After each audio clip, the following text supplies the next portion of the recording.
day in the life of 25-year-old who opened a sushi restaurant. It's not an ordinary sushi restaurant, but it's on a food truck. Something new, which we still don't see in Japan. ネタに一手間をかける、絶対やるようにしてます。Don't underestimate this guy. The commitment and the passion for sushi are top class. It's exciting because it's food truck. And it's difficult because it's food truck. 魚の仕入れは豊洲で They visited the famous Toyosu fish market together to purchase the fish. 全部で400万ちょっとぐらいですね。We also went to find out what's behind the kitchen. How does he spend his day and what's in his mind? Any surprise or do you relate yourself? Let's take a look at Lives of Japanese. 小林海です。25歳です。キッチンカーで寿司屋をやっています。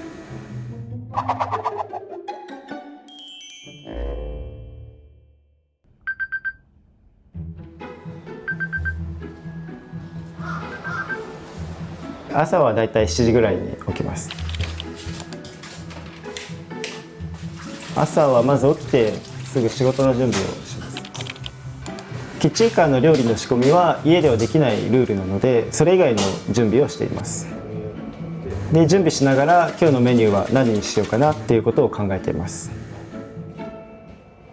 その後は必要な道具を車に積み込みます。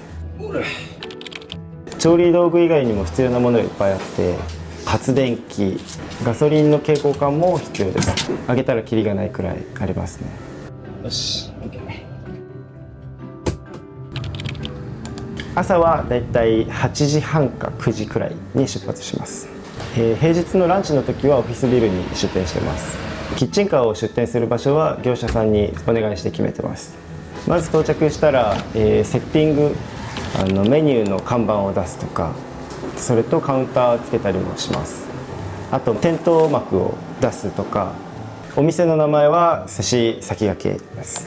僕の本名が海っていうんですけど、その海っていう字が別の読み方だと先駆けって読むので、先駆けっていうのは物事の先頭に立ってみんなを引っ張る、道を切り開く存在、パイオニアのような存在ですね。お店の宣伝はもうインスタグラム、おすすめのメニューだったり、出店場所とかもインスタで宣伝してます。キッチンカーをやる上で気をつけてることはやっぱ衛生管理ですね。そこは徹底してやらないと、暇さえあれば手を洗ったり、手が荒れちゃいますね。クリームも塗れないですね、なかなか。寿司屋のベースになるシャリを作ります。あれは赤酢っていうお酢を使ったシャリで、一般的には赤シャリっていうと思います。赤シャリはやっぱりアミノ酸の濃度がすごい高くて奥深い旨味っていうのがあるので赤シャリにしてます。制服着るとやっぱり気合入りますね。寿司屋はやっぱりそうですね、真っ白い清潔な制服を着るっていうのが粋というか基本というか。オープンは11時半からオープンしてます。サラリーマンとかと周辺に住んでいらっしゃる住民の方々が多いですね。ネタはやっぱ鮮度と、あとその旬なものを使うっていうのは心がけてます。ものを見て触るとある程度その張りがあるとか脂が乗ってるかとかはなんとなく分かるようになっています。ネタに一手間をかけるっていうのは絶対やるようにしてます。塩を当てるとか炙る、お酢で締める、あと煮る、焼く、ネタに一手間二手間何かしらの仕事をしてあげるっていうのが江戸前寿司の基本ですね。寿司に欠かせないのはやっぱりわさびですね。実家がわさび屋をやっていて、わさびは僕の実家のわさびを使ってます。辛みもちゃんとあって甘みもあって粘り気もあるわさびですね。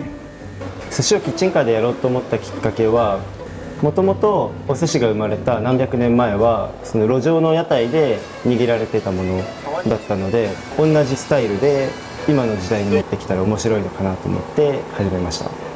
最初始めた頃はやっぱり大丈夫なのっていう声は結構ありましたね。今は割と常連さんもついてくれて、みんな毎週楽しみにしてくれてる方が多くなってきたので、すごいありがたいですね。メニューは握りの他にも、ランチの時はちらし寿司のお弁当がよく出ます。ちらし寿司は寿司の一種ですね。ご飯の上に小さく切った、お魚を散りばめた、丼のお寿司ですね。ホタテ、タイ、あとマグロ、サーモン、その日によって変えてます。見た目は華やかな宝石箱のような見た目です。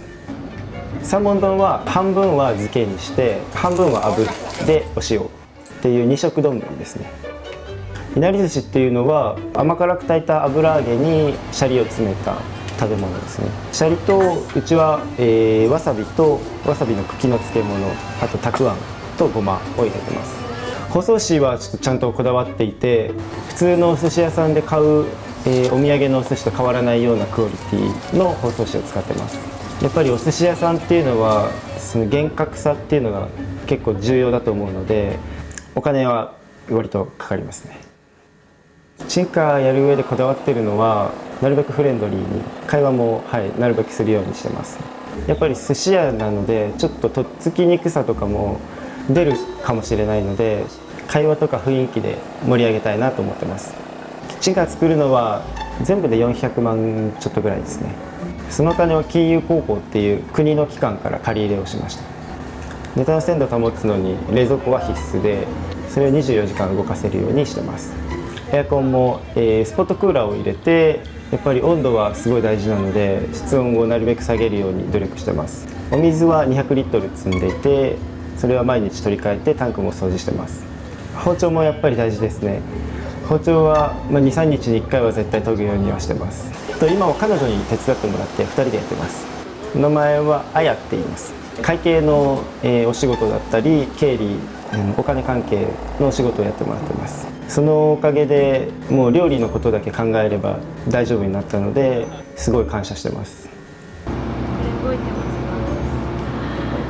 結構自由奔放なタイプなので、もうほっとけば勝手にお客さんと仲良くなってくれるので、店の雰囲気が全然違いますね。明るくなります。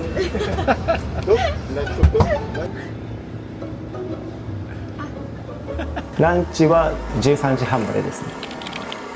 その後は片付けして撤収ですね。キッチンカーの楽しいところはいろんなところに行ける、でいろんな人とお話できるっていうのが一番の魅力だと思います。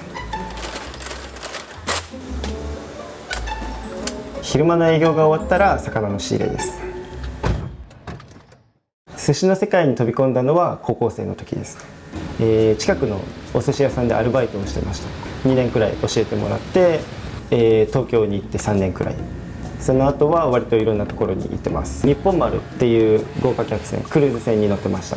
お寿司のカウンターがあったので、そこで板前をしてました。イタリアでは3ヶ月、お寿司屋さんのオープンに携わってました。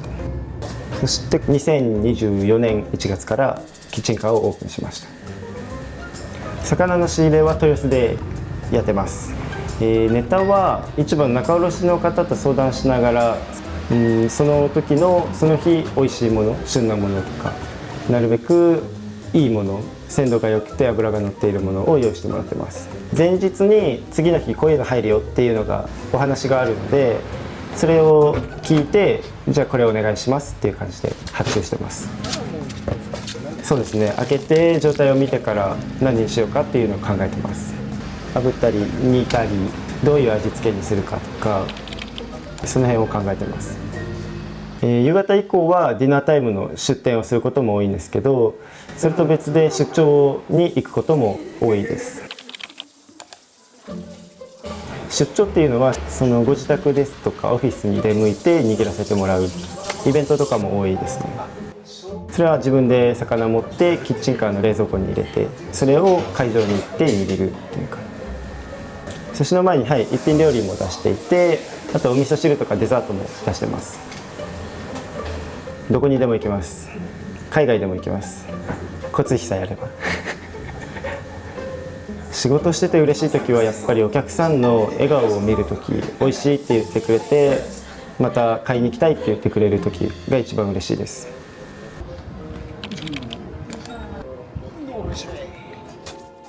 ありがとうございます。今後の目標としてはキッチンカーで日本一周が今のところの目標ですね。各土地でその漁港とか港で美味しいお魚を仕入れて、その土地のものでその食材で握るっていうのを日本全国一周やりたいですね。